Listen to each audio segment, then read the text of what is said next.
Now I will introduce our wonderful speaker and the star of today's show. We are joined by Michelle DiSabato, who is the president and founder of Community Impact Consultants, or CIC. Michelle has over 20 years of experience in developing, designing, and implementing large-scale philanthropic initiatives and programmatic social impact analysis. Before establishing CIC, she worked as a CSR manager at Fortune 10 global organizations where she managed their measurement initiatives to assess the impact of their community engagement. So you can see we brought in somebody with a lot of insight as to what funders might want and what they're looking for. She's been a strategic consultant for quite some time, launched CIC, and has been collaborating with clients from various industries to really help their business and social responsibility goals.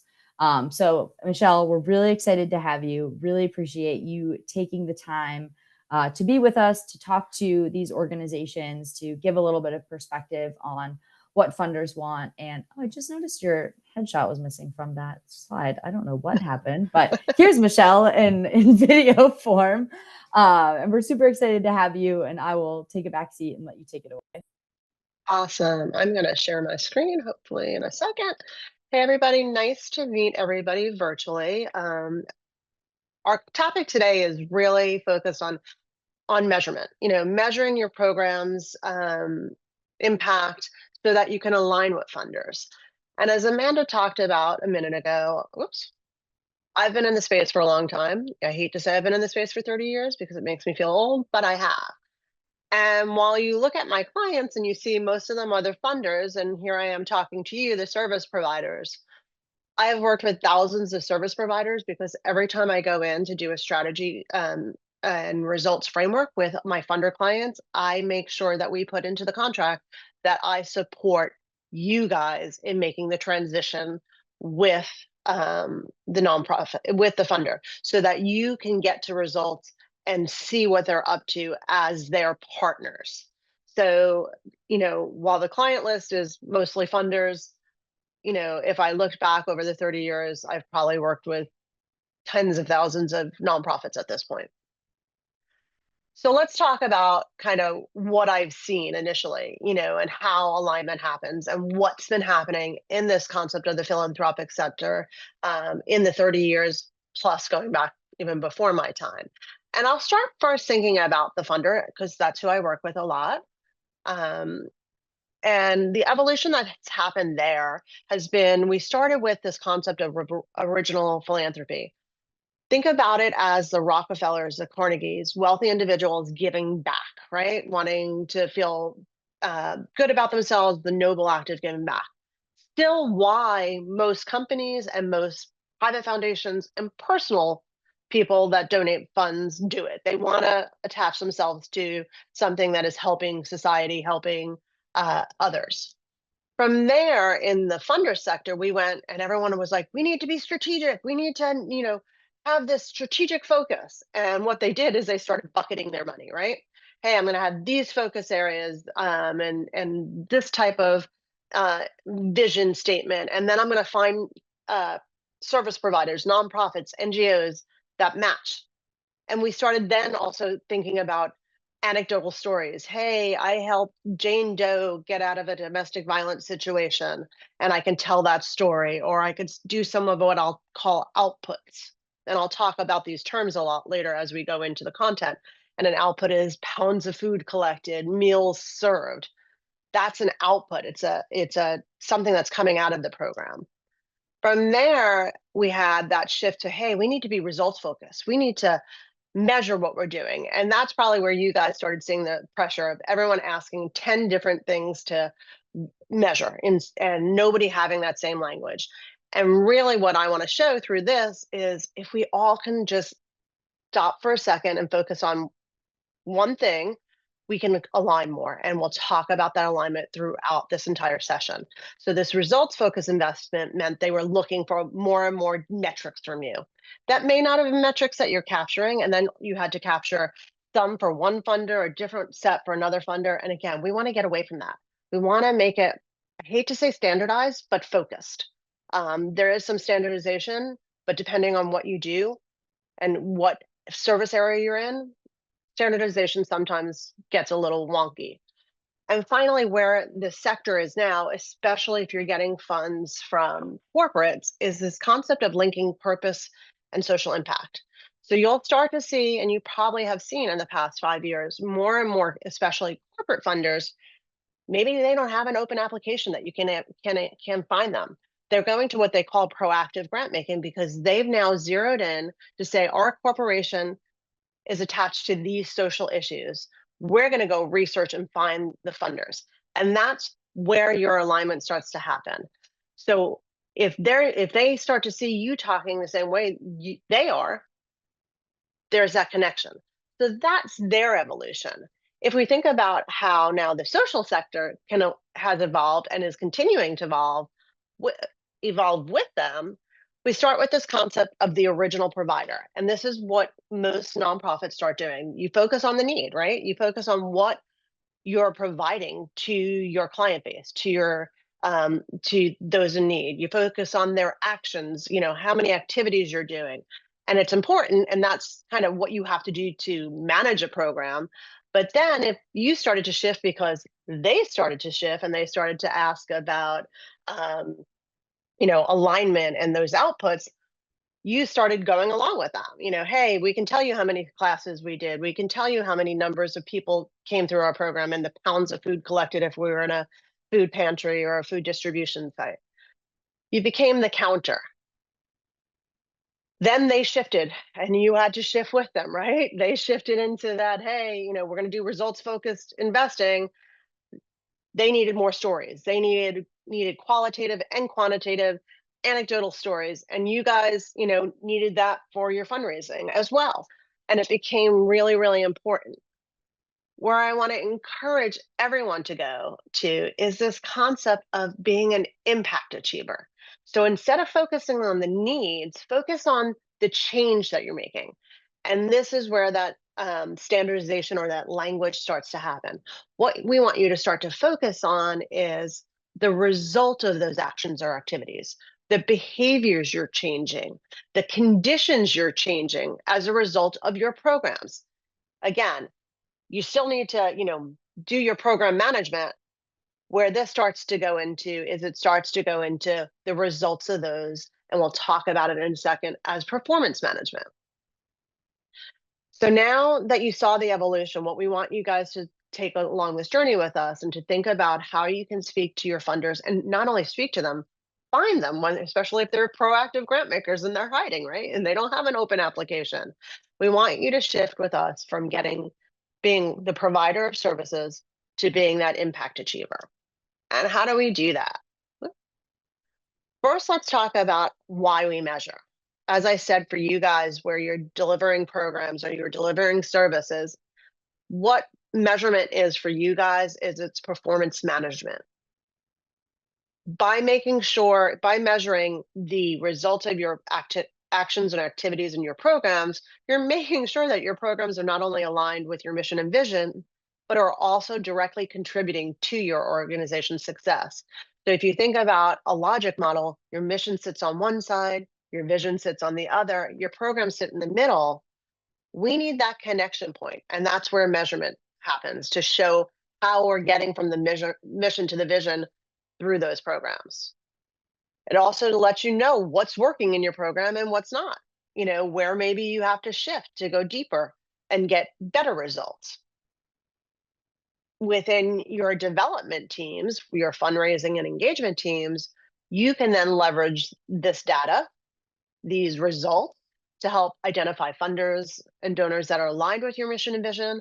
But it also, what I've seen time and time again, it fosters collaboration, not only to go deeper with your funders, so maybe they'll start to give you different type of funds, maybe to do some capacity building or some deeper change.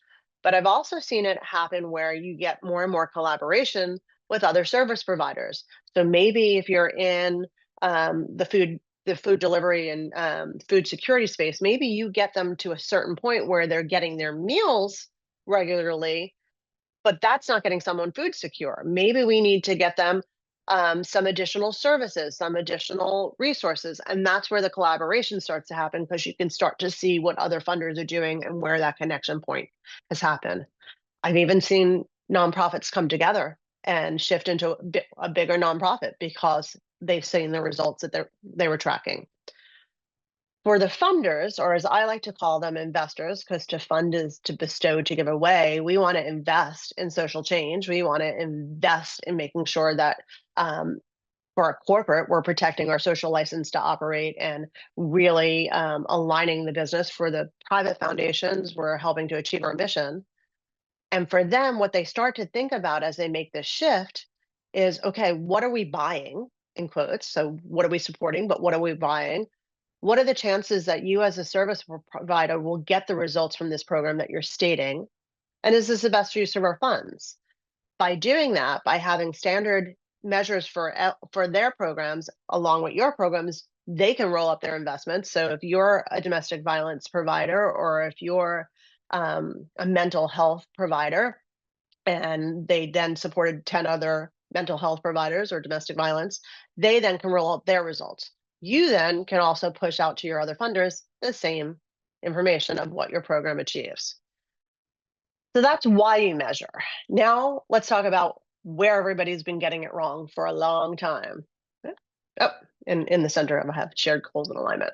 So, whoa. And Amanda, that was one of those technical problems that we talked about. It happens every time. Slides gone wild. They've got a mind of their own. And now I'm getting noises. I apologize, everybody. Hold on one second. I'm going to come back to you. I've never actually had that happen, but I'm coming back now. Can you see my slides again? Yes, they look great. And Thanks, they're not Amanda. moving on their own. Thank you. That was strange. So let's talk about where that imbalance has happened. I like to say, because we've been pointing at the wrong things. So whether you're a service provider or a funder, you set these big lofty goals. We want to achieve world peace, end hunger, reduce unemployment rates. And then what you tend to start to measure or think you're using to see if you're ending hunger or reducing unemployment rates are these indicators of success: persons served, funds allocated, how many program approaches you have, how many different funds are coming in. And there's an imbalance of what's being captured. You can't get somebody to food security, as I said earlier, by giving them a meal. There's other things that go into being food secure. It's being able to have a roof over your head. It's being able to, take the funds that you're using for food and make sure that you have a quality of living. So what we want to get to is moving from that provider to funder, or funder to achiever and investor. So if we take this example of reduced unemployment rates, if we start to think about, okay, if we're running programs and our goal is to get people employed, what do we have to do? What do we have to check to see if they're achieving? And that's when this concept of key behavioral indicators, I call them, or KBIs, come in. So maybe the first thing they're doing as they're coming into your program is getting their skills assessed, maybe their skills, their interests, all of that. From there, they're getting some training or maybe obtaining some certification that's needed. Then they're applying or obtaining a job, and we're making sure it's a living wage job, so that our program results aren't focused on, we had this many people coming through the program, and but they're focused on what was achieved. And our achievement is 1,275 of the 1,500 residents will obtain and retain a living wage job for at least 12 months after they completed our program. Why 12 months? Maybe that's all you follow them. Maybe you only follow them 3 months because, that becomes a heavy lift for you guys. But it's about the achievement instead of, hey, we ran this program and we had 1,200 people come through or 1,500 people come through. So how do we standardize that? Let's get some language, and then I'll talk about how I think, both the funder or the investor and the achiever or the provider can come together. So as I mentioned earlier, the first thing that everyone starts to report on is this concept of outputs. And this is the summary of your program's activities in terms of units: pounds, pounds collected, meals served, service hours provided. It's great, but those are actions, and that's everything that's being done. We want to know now the results of those actions. I think about those KBIs, those key behavioral indicators, along a continuum of change. And we'll show it in a second, but there's really three critical steps in a continuum of change that should be monitored. And when I say that, that means there really should be three key measures that a funder should be collecting and you should be reporting. You need to set a goal or that result statement, that desired change in status, condition, or behavior that comes at the end of the continuum to get to impact. And that impact is that larger data. So if you think about that unemployment one, okay, we talked about what the program achieved. If we're monitoring that over 2, 5, 10 years, and we're monitoring the unemployment rate in that same community, you can start to see attachments. Again, getting into more deeper data, but the first thing we need to think about is this concept of what do we measure, what will show us success? And that's where a continuum of change comes in. So yes, I present it linear. As you can see, we know we're dealing with humans. It's not linear. Not everyone's going to get to the end. Some people are going to circle back. Some people are going to drop off. But we need some way to capture the information. So that first measure, that first behavioral change that should result from your program or the actions and activities of your programs is that connection point. So it's an initial awareness or initial connection. That could be that skills assessed in the unemployment, reducing unemployment example. They're coming in, they're not just signing up, they're taking in action, and their action is getting their skills assessed. So that way you have a baseline. From there, they're going through your program. Maybe they're showing some improvement, or that's where that initial improvement, that active participation is happening to ultimately get to some kind of lasting change for them. And the impact is really the result that would get attached to long-term change. So let's take you through one to show you how I believe that you can have your program running the same way you're doing now. And if you shift the actions and activities and think about them as behavioral changes afterwards, you can then provide results to your funders, and they can support all different things within one focus area. So I'm going to forewarn you, I have more than 3 measures in this one just to demonstrate the point, but I do believe you can get to one measure for the connect, one measure for the improve, and one measure for the change. You can go deeper, but you can get it that tight. So this one is focused on domestic violence provider. And I apologize, I know there are victims of violence that are not women, but when I funded back in the 90s, it was mostly women. And our goal or result where we want to get to is that these victims are socially and economically empowered to support and sustain their lives and that of their families. So how does this happen? Well, the first action or activity is usually happening on behalf of the victim or the woman. She's picking up the shelter and saying, I need to get myself and my kids out of this situation. Or she's calling an advocacy group, a legal advocacy group, saying, hey, I need some kind of form of protection against my former partner. That person is doing that action or activity. That initial behavioral change is that she or he has engaged in the needed services support just by contacting you, right? They're engaging. From there, perhaps your shelter is sending a van to pick the kids up and bring them to a short-term residence, a temporary shelter, or maybe the legal advocacy group is filing a temporary order of protection for her. Again, those things you're tracking. I know all of you, and you're tracking those in probably your apricot system. Now that I'm thinking about it. So if we think about those actions or activities, I'm going to know, okay, what does that mean behaviorally for the victim? And that's that her immediate needs have been met, whether they're economic, social, or physical.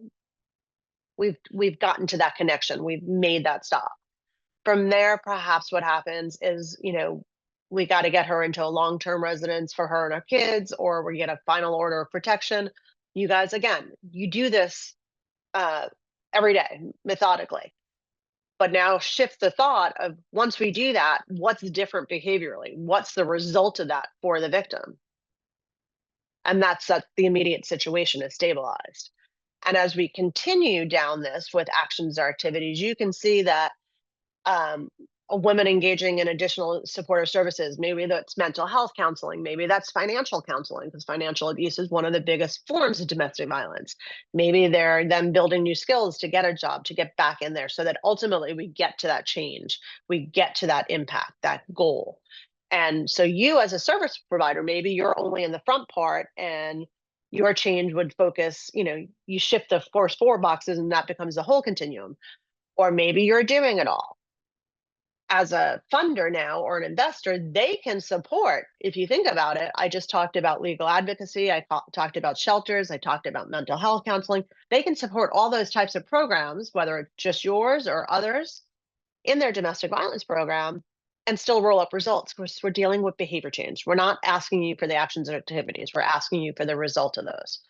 So I hope that starts to make sense for you guys. Let's take one more example, just because I really want to make sure that what I'm saying is connecting.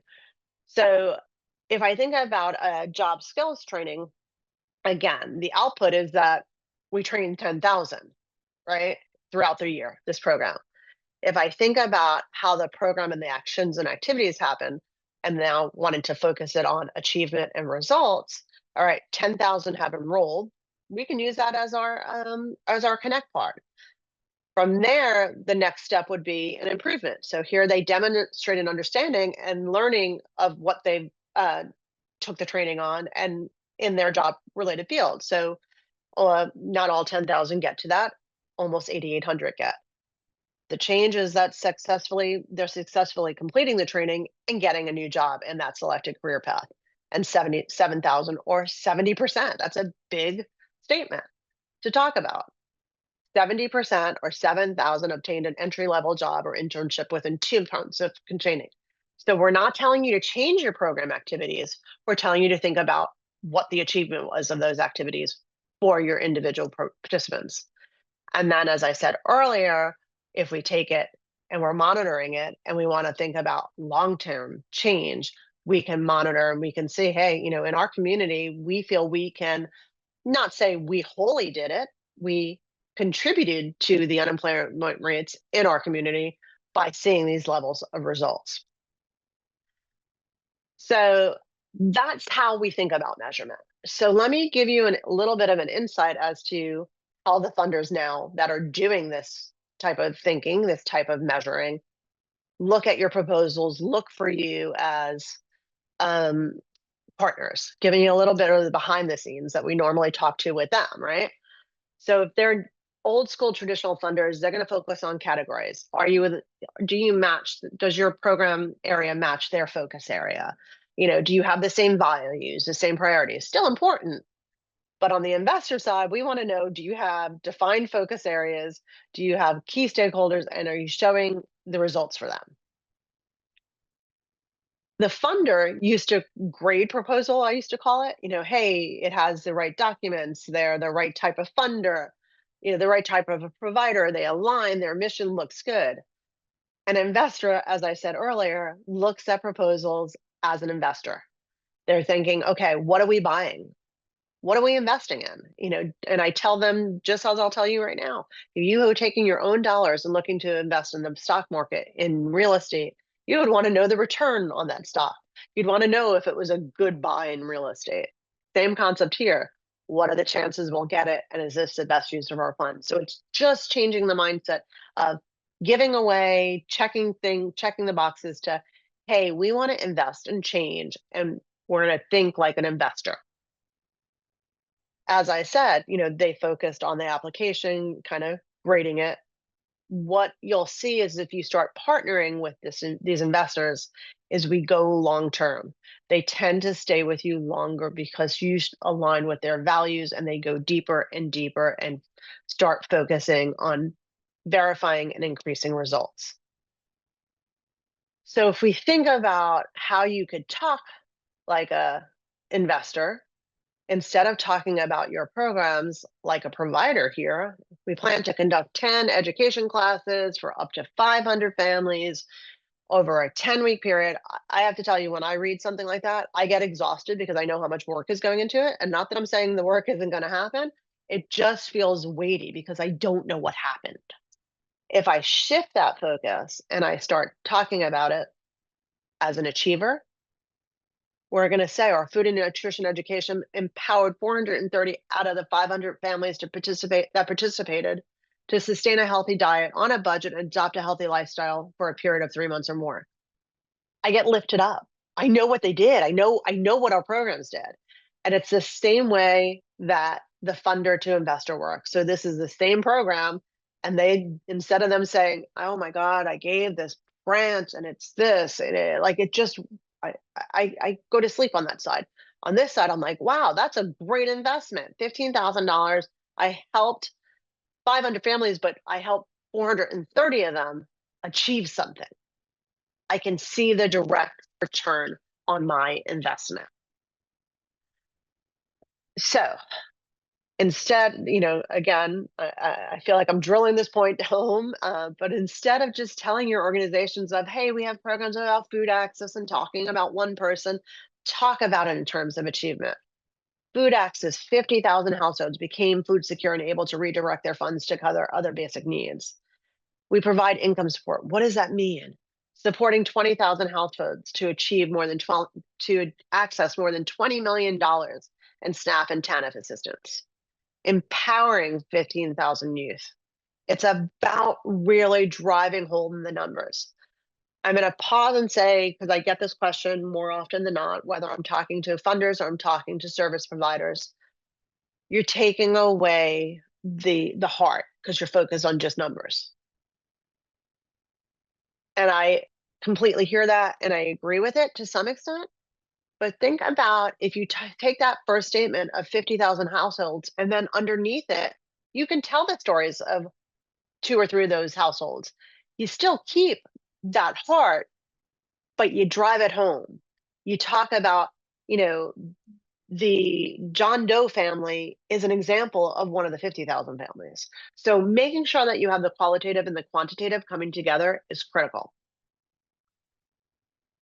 So really want to hear if you guys have questions, but I want to just drive this home and say, think when you're thinking about measurement, when you're thinking about how to align with funders, these are the things to think about. Is it helping you drive towards your mission? Are your programs helping you achieve your mission and vision? Measurement shows that. It makes that connection. Instead of, as we said, we're doing food access programs. 50,000 households become food secure. Measuring helps us focus our program on results. Again, it's not about one story. It's not about the outputs. These are the actions we're taking, and this is what our program participants are achieving. It lets you know if you're on track. It lets you attract new funders, which is why we wanted to talk about this. As I said earlier, more especially in the corporate space, they're taking down those applications where you can go find them, and they're looking for you. So how do you make yourself attractive? You have to speak the same language. And by getting to behavioral, you can start to see where that same language happens. And as I mentioned earlier, it's about fostering collaboration measurement. I'll give an example. I think I mentioned a little bit earlier. I had 2 nonprofits in the New York City tri-state area that were focused on food, education, nutrition, and security. And when we started, one of my funder clients started working with them individually, they brought them together. The organizations ended up combining because they felt like they could do more powerfully. Doesn't mean that's always going to happen. I'm not saying, oh my God, this measurement is going to make your organization to go away. What it's going to help you do is get to deeper results, whether that's helping to find different funders, whether it's helping to find partner NGOs, it helps you get to deeper results.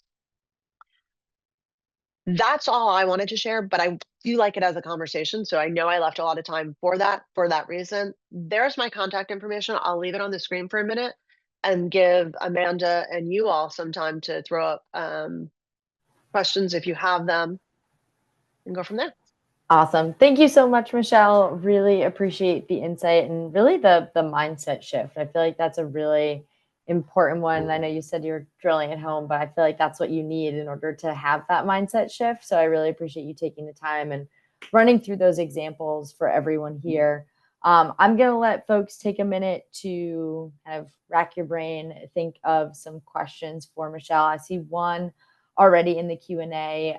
As you're thinking, I did want to quickly just put up a final poll for folks who might be curious about how they can better tell their impact story and how using tools like case management solutions, Apricot here at Bonterra, or anything in between might help. So I'm going to leave that up just for a second as you are gathering your questions. And I will go ahead and start to fire those at Michelle as they come in. But really, again, if for those of you who have to jump before Q&A, thank you for coming. And please put some thanks in the chat to Michelle, because that was really awesome to see and hear. So the first question that came in, a little high level, a little big, but we'll start at it. And if we can drill down, we can. But from your experience, Michelle, what do you find is kind of like the biggest challenge that funders face when choosing grantees? Like maybe like that one thing that kind of just like really gets in the way. That is a lofty question. For me, what I've seen is mostly nonprofits that are too focused, like I said, on those actions and activities and not willing to kind of make that shift. I know the other thing that I will share is be upfront, you know, and I say this to my funder clients as well, be upfront. We know it, operating costs have to be baked into programs. You can't run a program unless you have overhead. Let them know that percentage in there instead of, being stressed about that. Let them know, hey, this program takes these two program officers, but it also we have to have a roof over their head. We have to have computer. Like there's a percentage, and be upfront about that. I think what happens is more and more funders appreciate you disclosing that upfront. So I think that's a big one. Yeah, that's really helpful. Thank you for that insight. Melissa had asked if you were able to go back to the slide with the questions that funders ask themselves, or maybe just want to give like a quick refresher on that one. Awesome. Thank you for pulling these back up.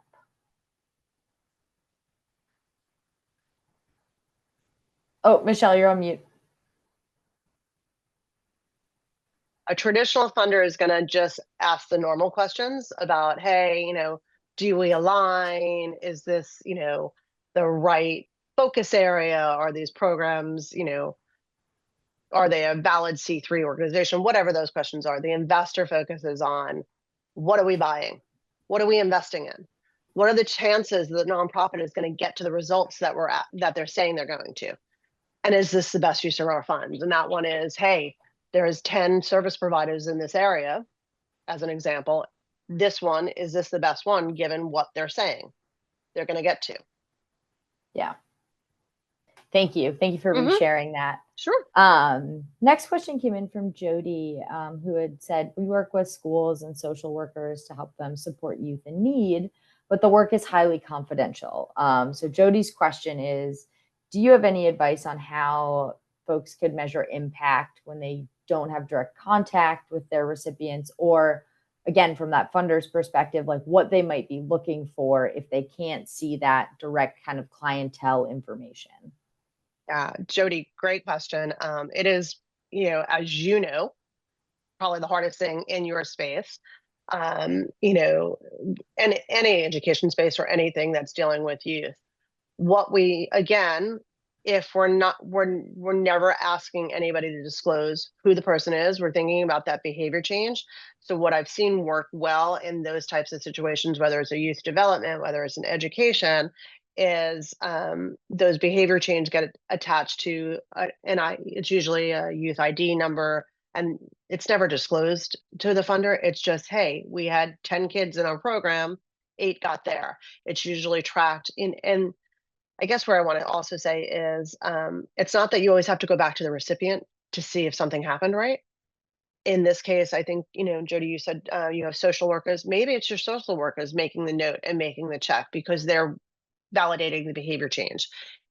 the point of verification of the result doesn't have to be a test. It doesn't have to be, a survey. It could be case manager notes saying, we've seen the behavior change. We've seen, the child not act out more. Their truancy is less. It could be tracking that as those activities are happening to get to the result.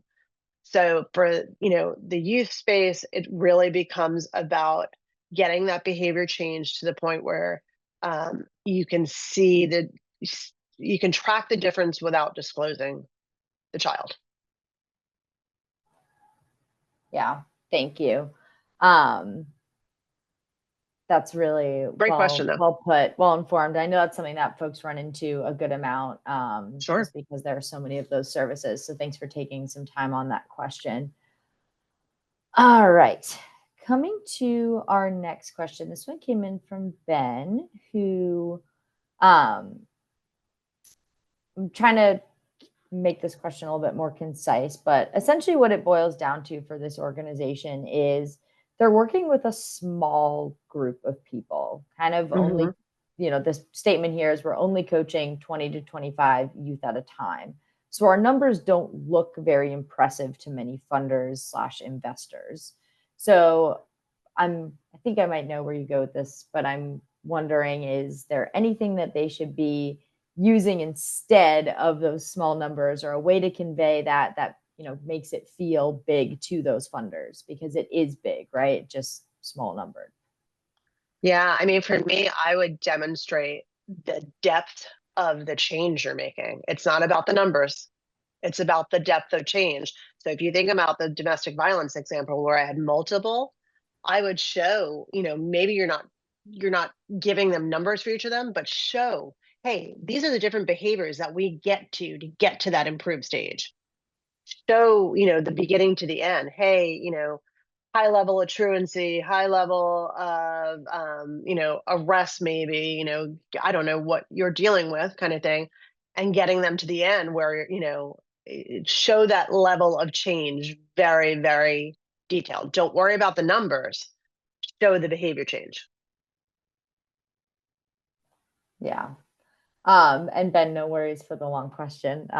It's totally okay. I know these are all very specific, and I know, each organization is different, right? And everybody serves a different group. And Michelle, I'm sure you experienced this too from a funder's perspective, right? Of that's, these specifics are what are so important to convey, though, because there's so many differences and nuances. And so I think that's Mm-hmm. kind of at the heart of what you're communicating, is kind of what's at the heart of your organization, and how do you bring that forward. Sure. And um I would say, if you think about earlier when I said, I don't want to say standardization, but you could see in a continuum, I'm trying to get to some kind of standardization. What I would say is the standardization is focusing on that behavior or condition change. Language may be a little different here and there, but you can get more and more alignment. We're living in an AI world. Let AI deal with the language changes for us, kind of thing. Focus on behavior, because that's the only way we're going to know if things are changing. We're yeah, not going to know it from outputs. yeah. So this one might be tricky. We'll see. We'll find out. This question came in from Sally, who is talking about their organization and some of the work that they do. And they kind of communicated that they don't have access to what happens to each organization they work with once they fulfill their requirements. So they can't really see those measurements. So the question here is, are there other types of measurements that, if you don't have that final output, like outcome example, that folks Mm-hmm. might be able to use? Again, I think I'm reading the question now because I just pulled it up Yeah. to follow along. Um, so I get when you don't have access to each org and how they fulfill their requirements. But for me, then what I would suggest maybe doing is, and I know I just said, you don't necessarily need a survey or something like that, but maybe you all do. You need some to, like a funder asks you for an end of grant report a lot of times, right? Maybe you need an end of program report to have them telling you what they achieved. And again, we're not asking them, each of the specific requirements, but what are those behavior changes? Did they achieve that? And if so, for how many? So maybe it's pushing measurement out to them so that you can roll it up and push it up to the funder. So I hope that helps. Yeah. Thank you. And thank you for the question, Sally. And I appreciate looks like Sally wrote, thank you, that was super helpful in the chat. So thanks for digesting that one for us and coming in with an example. You're really getting some like good hot seat coaching today, Michelle, or putting you on the spot for it. So the next question that I saw came in just about a challenge that this group is facing from Andy, is that they have trouble getting data from clients beyond just a few months of service. And so do you feel as though they're unable to tell that impact story because of that? If there might be a different method to tell that story if they can't get it? Yeah, again, that's why I said earlier, when I said 12 months in that one, I know most of the times you guys maybe can stay in touch with people that complete programs for 3 to maybe 6 months. For me, what I would say is, if a funder wants more than that, be upfront with them and tell them it's going to cost them. Bottom line, because you're going to have to put more time into it. Or on the reverse, just be upfront with them and say, look, this is our experience. We know the results we're getting. And we talk about our program, post 3 months or post 6 months. Just be very clear about what you can do. And if they want you to go deeper, it's going to cost them. Yeah. Yeah. That's a really good segue into Melissa's question about kind of being upfront and having that conversation for investment. And this one just came in. Melissa said, how do you convince funders that investing in data and in case management tools is critical for the budget? Yeah, it's a great question. And I'll be honest with you, I've seen a bunch of different things happen. I've had funders who, say, no, you got to figure that out on your own, which I hate, right? That's why I say up front, tell them what your operating costs are going to be. I've also seen funders as they've started into being investors. I had a funder not long ago that before they actually launched their measurement framework, they literally put out a capacity building RFP so that that question can be addressed, right? They're rare.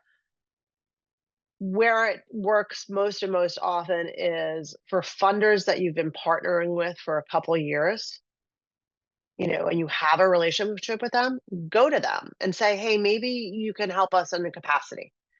Once you build that, once you have that relationship with them, more and more funders would be willing to support something like that. Go to them and say, maybe, we can shift some of the funds, maybe they can give you additional funds, but most times it takes that relationship before a funder would be willing to support that type of request. Yeah.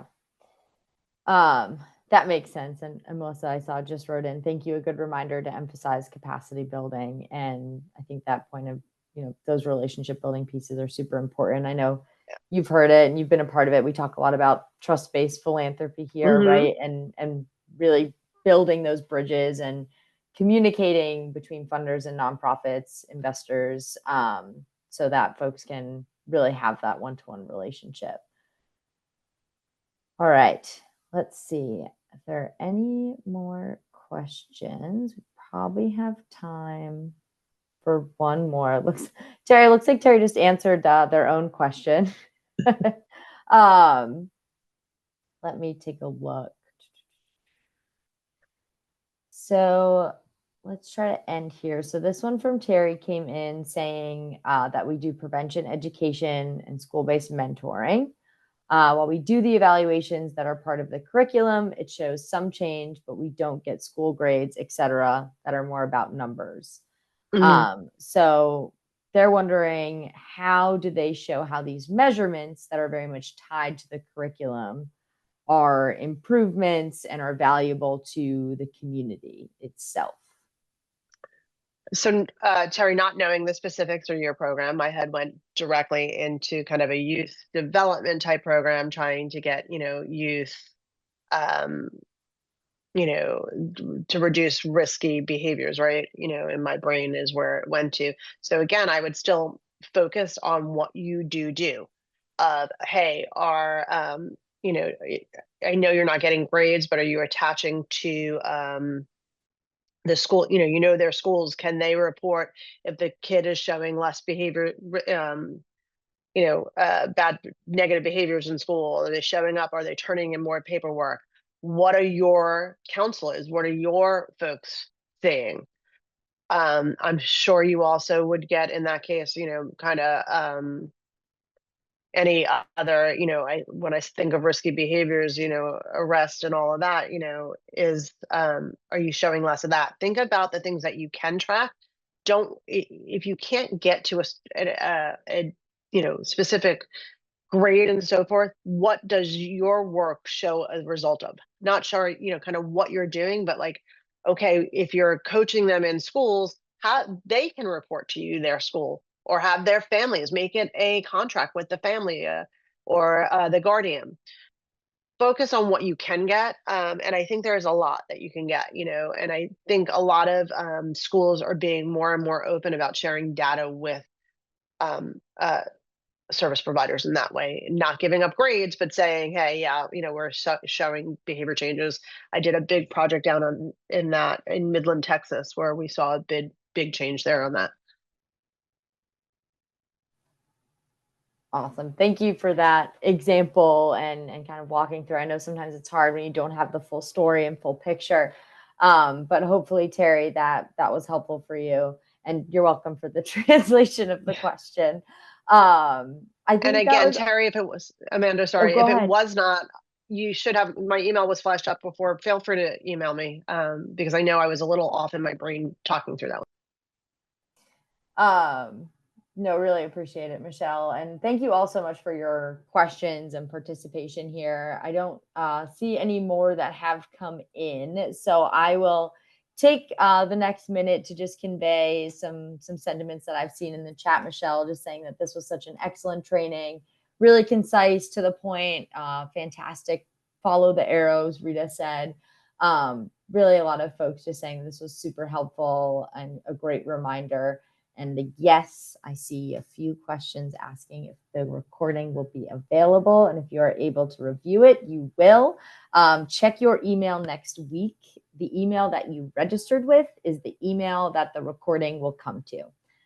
So we will send that to you all. And again, just want to emphasize that, Michelle, I really appreciate your time, your insight, for folks' awareness. And I think this is, kind of important to the story that we're telling here. Michelle is also going to be speaking to our funders and a funder audience, telling this similar story in the next month, right? So when, she's talking about, hey, we want to make sure that we're all speaking the same language, like we really mean that. And she's really helping us to have that same language and, bridge that gap. And I know it's something that is something we're constantly working on and always a little bit of a challenge, right? But one that we're up to, and I know you're up to, and I really appreciate your insight from the funder's perspective and being able to speak to these organizations and help folks. Because I know getting that funding is so crucial and important and challenging. And so I really hope this was helpful for everyone. And just want to say that we really appreciate you, Michelle, and your time today.